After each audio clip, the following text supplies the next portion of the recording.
With many young men and women failing to get jobs and the market being tough on them, volunteering could be the way out, and part of our youth has decided to embrace it.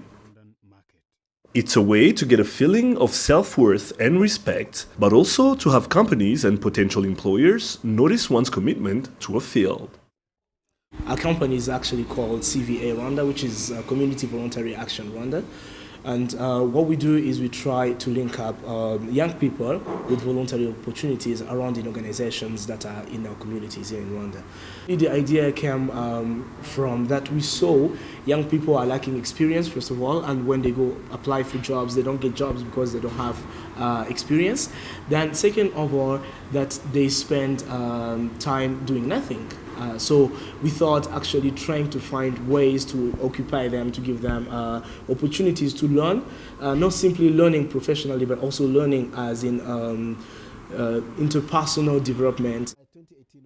Not having always been a popular thing in Rwanda, volunteering is now more and more present, and the youth is starting to understand that not getting paid isn't necessarily detrimental to their careers. It's something very hard.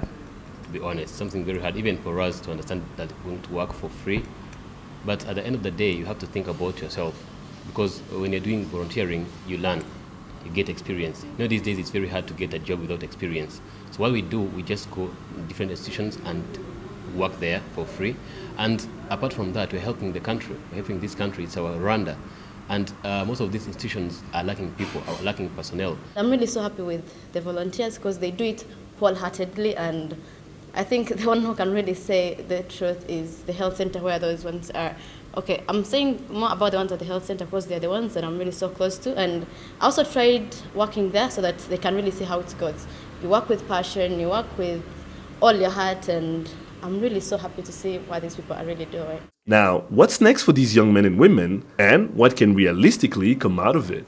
We now are trying to link up the youth with voluntary opportunities. Although we are still at the beginning, so things are really getting like in a struggle, but right now we have around 20 volunteers that are working into 3 different organizations. Now, we were working at the health center, Lemera, working in the IT department. I've never heard anything about IT. I did media. So I went there, I found like someone is dealing with almost 200 files in data entry. I went there, he trained me for just 2 hours. Now I'm working there, and I'm going to help this health center to get job done. We are giving them this opportunity so that they can go out and look at those opportunities that they don't know. Someone might want to hire a person but not willing to put the job out. So by the time they are there, the organization realizes they needed people, you get it? So you never know, they might get chances and get jobs from there, and for CVA we shall be very happy if some people are employed. Another field on the come up in the country. Regis Sheja, Rise and Shine Rwanda.